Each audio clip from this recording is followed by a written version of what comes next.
Bonjour, Bonjour. on est ici au salon donc, de l'immobilier et du tourisme au Portugal. Quelles sont selon vous les raisons pour lesquelles Fidelidade expose à ce salon? Alors Fidelidad expose depuis le début pour une raison très simple, c'est que tout ce qui concerne l'immobilier, nous sommes le numéro 1 au Portugal sur l'assurance multirisque habitation et sur toutes les assurances dont pourraient avoir besoin les Français, les touristes, ceux qui s'installent.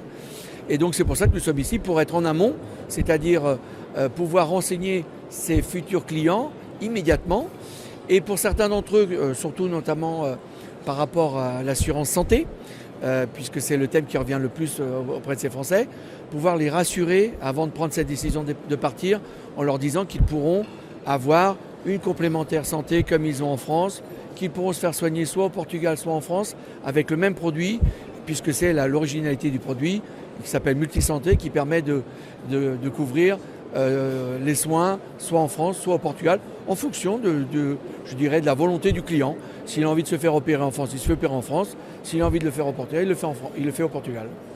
Très bien. Quel est selon vous le principal atout d'un investissement immobilier au Portugal?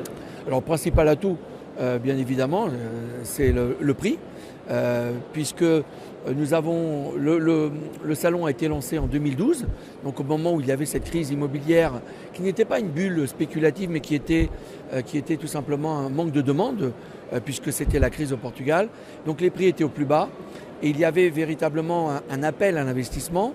Et nous avons saisi effectivement cette opportunité pour accompagner ces clients qui allaient prendre cette décision d'investir au Portugal parce que les prix étaient bas, que les potentiels de plus-value étaient importants.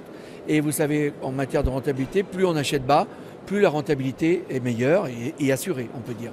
Donc c'est la raison pour laquelle je dirais que c'était une bonne décision.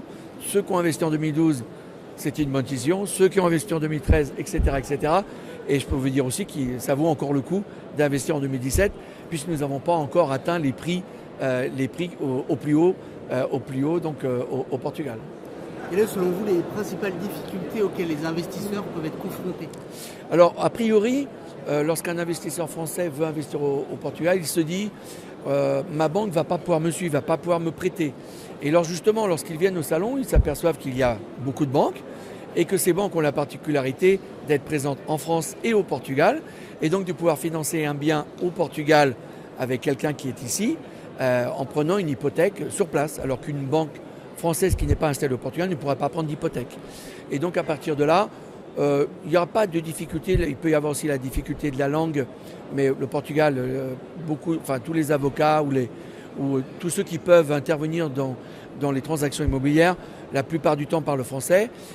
Et donc ça n'est pas une difficulté. Il n'y a pas de difficulté, il y a un manque de connaissances. Et justement, c'est l'objet du salon, lorsqu'ils viennent, c'est pour justement acquérir ces connaissances, bien se faire renseigner pour éviter de faire des erreurs. Donc un avocat, un juriste, un fiscaliste, un notaire. Il y a des notaires franco-portugais, donc ça tombe bien. Et à partir de là, les gens vont au Portugal, investissent de façon sereine, tout simplement. Donc il y a des difficultés a priori, mais finalement, après avoir eu les bons conseils, il n'y en a plus. Pour terminer, quel conseil vous donneriez, un conseil principal à un Français qui souhaite investir au Portugal? Alors le conseil, bien évidemment, c'est de venir au salon ou s'il prend cette décision en dehors du salon, il peut nous contacter la Chambre de commerce franco-portugaise sur notre site, par exemple, ccfp.fr.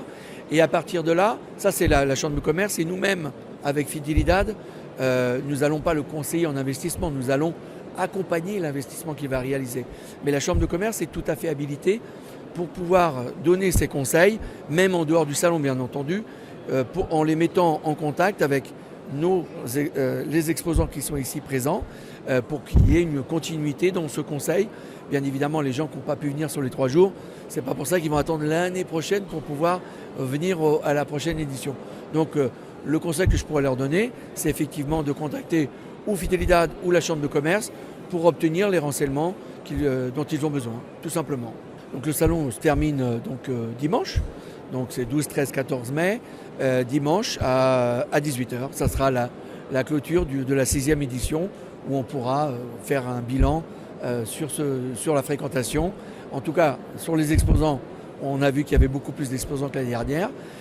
Et sur la fréquentation, on demandera à la Chambre de commerce de nous renseigner effectivement sur le nombre de visiteurs.